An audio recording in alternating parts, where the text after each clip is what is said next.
શ્રદ્ધા બોલો. આજે શું બનાવ્યું? આજે જો મસ્ત મસ્ત નાસ્તાની પૂરીઓ બનાવી. એકદમ કડક કડક પૂરીઓ છું. અને આ પૂરીઓ છે ને મેં મકાઈના અને ઘઉંના લોટની બનાવી છું. મેદાનો બિલકુલ યુઝ નહીં કર્યો ફ્રેન્ડ્સ. બહુ મસ્ત પૂરીઓ 15 થી 20 દિવસ સુધી આરામથી તમે એનો બનાવીને ખાઈ શકશો. તો ચલો હું તમને રેસીપી આપી દઉં ઘઉંના લોટની મસ્ત મસ્ત મસાલા પૂરીની.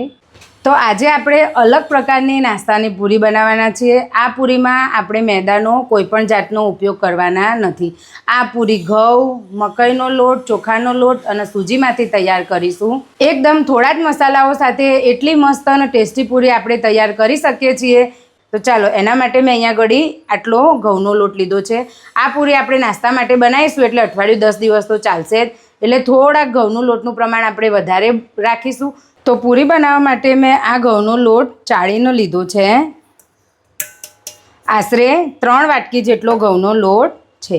આપણે આ મકાઈનો લોટ લીધો ને બસ આ રહ્યા આખી દબાઈને ફૂલ ભરેલી 3 વાટકી ઘઉંનો લોટ છે. એના સામે 1 વાટકીમાં થોડી ઊણી વાટકી આપણે મકાઈનો લોટ લઈશું. આ પીળી મકાઈનો લોટ છે. સામે આપણે અડધી વાટકી જેટલો ચોખાનો લોટ લઈશું. માપ થોડું ધ્યાન રાખજો ફ્રેન્ડ્સ, એટલે તમારી પણ પૂરી એકદમ ક્રન્ચી બને. અને જે ચોખાનો લોટ લીધો હતો ને એનાથી અડધો આપણે સોજી લઈશું. તો આ બધા લોટ બરાબર મિક્સ કરી દેવાના. લોટ બરાબર મિક્સ થઈ જાય પછી આપણે એમાં કસૂરી મેથી નાખીશું. આ 2 મોટી ચમચી જેટલી કસૂરી મેથી છે. આમાં આપણે લીલી મેથીનો ઉપયોગ નથી કરતા, એટલે કસૂરી મેથી નાખવાથી આનો ટેસ્ટ બહુ જ સરસ આવે છે. તો આવી રીતે હાથેથી મસળીને કસૂરી મેથી નાખી દઈશું. પછી તમે તીખું ખાતા હોય એ પ્રમાણે લાલ રેગ્યુલર મરચું, 2 ચમચી જેટલી હળદર, મરીનો અધકચરા કૂટી લીધા છે ખારણીમાં, તો 1 ચમચી જેટલો મરી પાવડર નાની ચમચી. પછી આ જીરાનું પણ મેં ખારણીમાં કૂટી લીધું છે, પણ કેવું કે એકદમ પાવડર નહીં, આવી રીતે લાગે જીરું પણ એનો કૂટીનો લઈ લીધું છે. હવે આપણે એમાં ચીલી ફ્લેક્સ, તમે તીખું ખાતા હોય એ પ્રમાણે લેવાનું. મેં અહીંયા ઘડી 2 મોટી ચમચી ચીલી ફ્લેક્સ લીધા છે. પછી સ્વાદ પ્રમાણે મીઠું, 2 મોટી ચમચી ભરીને સફેદ તલ. સફેદ તલથી આ પૂરીનો ટેસ્ટ બહુ જ મસ્ત લાગે છે. અને થોડીક વરિયાળી ચપટી જેટલી વરિયાળી નાખજો ફ્રેન્ડ્સ. તમે કોઈ દિવસ ના નાખતા હોય તો આ ઝીણી વરિયાળી નાખજો.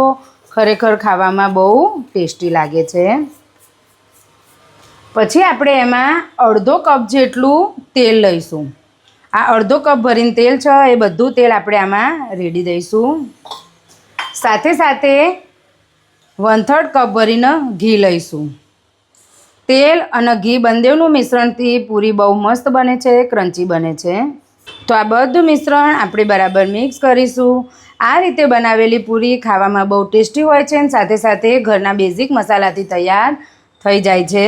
અને મકાઈનો લોટ નાખીએ ને એટલે આપણી પૂરી કડક જ થાય. ઘણીવાર કેવું થાય કે તમે ઘઉંના લોટની પૂરી બનાવતા હોય ને તો પૂરી જ્યારે તળો ને ત્યારે કડક થાય ને પછી એનો પૂરી એકદમ પોચી થઈ જાય, લોચા પૂરી જેવી થઈ જાય, કાં તો એમાં ક્રિસ્પીનેસ ના રહે.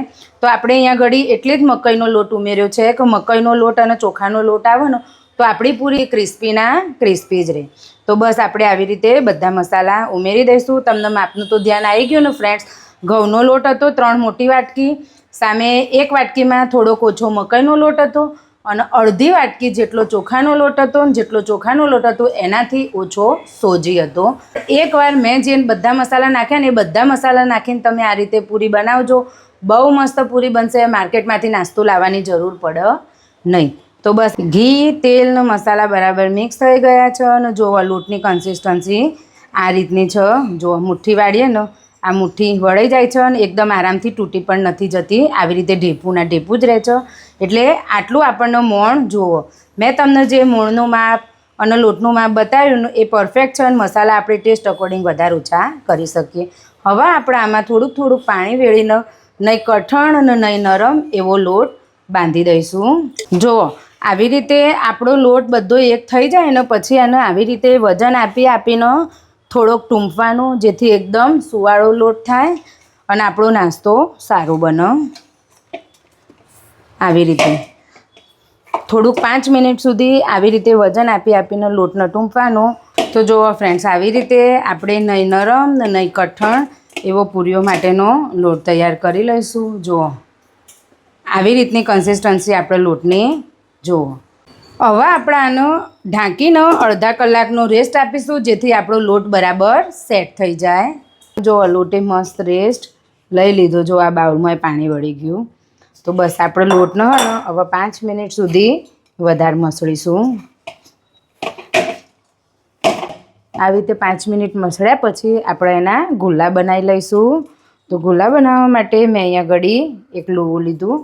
આવી રીતે આપણે પૂરીઓના ગુલ્લા બનાવીએ ને, બસ એવી રીતે આપણે ગુલ્લા બનાવી દેવાના. મેં અહીંયા ઘડી આવી રીતના મીડિયમ સાઇઝના ગુલ્લા બધા બનાવી લીધા. જો આવી રીતના બસ આટલી સાઇઝના ગુલ્લા બનાવ્યા છું.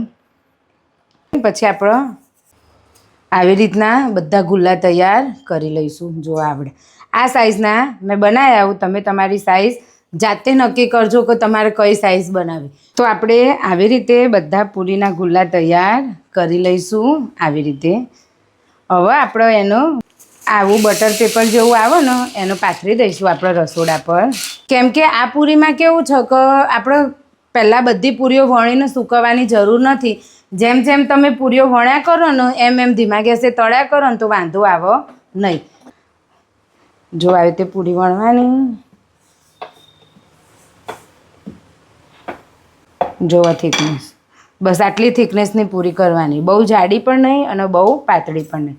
હવે આપણે એમાં આ કાંટા ચમચીની મદદથી કાણા પાડી દઈશું, જેથી ફૂલે નહીં. બિલકુલ આપણી પૂરીને એકદમ કડક ક્રિસ્પી અને ક્રન્ચી થાય.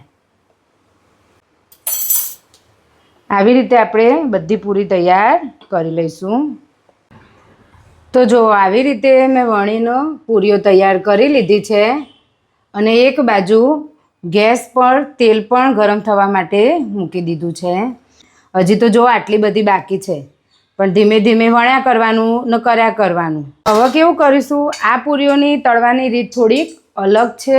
હવે આપણે ગેસ ધીમો કરી દેવાનો અને ગેસ ધીમો કરીને પછી 1 બાય 1 આપણે પૂરી અંદર નાખીશું અને ગોલ્ડન બ્રાઉન થાય ને ત્યાં સુધી તળીશું. જો તમે ફાસ્ટ ગેસ રાખશો ને તો ફટલાઈન ગોલ્ડન બ્રાઉન થઈ જશે અને પૂરી નરમ રહેશે. તો તમે એ વાતનું ધ્યાન રાખજો. જુઓ ફ્રેન્ડ્સ, તમે જોઈ શકો છો ધીમા ગેસે જ પૂરીઓ તળાય છે. આપણે આવી રીતે ઉલટ પુલટ કરીને ગોલ્ડન બ્રાઉન થાય ત્યાં સુધી તળી લઈશું.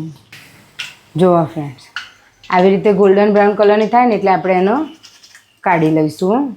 એકવાર ગરમ કરીએ ને, તેલ ગરમ થાય ત્યારે જ વાસ કરવાનો, પછી ગેસ ધીમું. અને તમને એમ લાગે કે વચ્ચે તળતા આવી રીતે પૂરી આપણે અંદર નાખીએ છીએ અને તરત પરપોટા થતા નથી, એટલે કે તેલ હાવ ઠંડુ થઈ ગયું છે, તો પાછું ફાસ્ટ ગેસ કરીને તેલ ગરમ કરવાનું, પછી તે ગેસ ધીમો કરીને પૂરીઓ અંદર નાખવાની.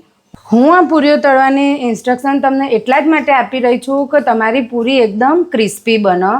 જો તમે ફટાફટ કરો અને તળવામાં થોડી બી ઉતાવળ હોય ને તો પછી પૂરી આપણી બગડી જાય. આટલી મહેનત કરેલી હોય ને બધી મહેનત બગડી જાય. એટલે હું તમને વારે ઘડીએ એક વસ્તુ કહેતી હોય ને તો એ વસ્તુ તમારે વધારે ધ્યાન રાખવાની, કેમ કે મેઇન વસ્તુ પૂરીમાં તળવાનું જ છે. જો તળવામાં ભૂલ થઈ ને તો પૂરી નરમ થઈ જશે. એટલે ગેસ ફાસ્ટ કરીને તેલ ગરમ કરવાનું, પણ ધીમો કરીને જ પૂરીઓ અંદર નાખવાની અને પછી ધીમા જ ગેસે એનું ગોલ્ડન બ્રાઉન થવા દેવાની. જુઓ ફ્રેન્ડ્સ,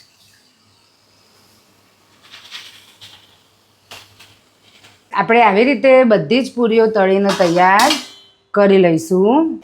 તો જુઓ ફ્રેન્ડ્સ, આપણે બધી પૂરીઓ તૈયાર કરી લીધી છે. કડક બી જુઓ તમે, બધી પૂરીઓ એકદમ કડક છે.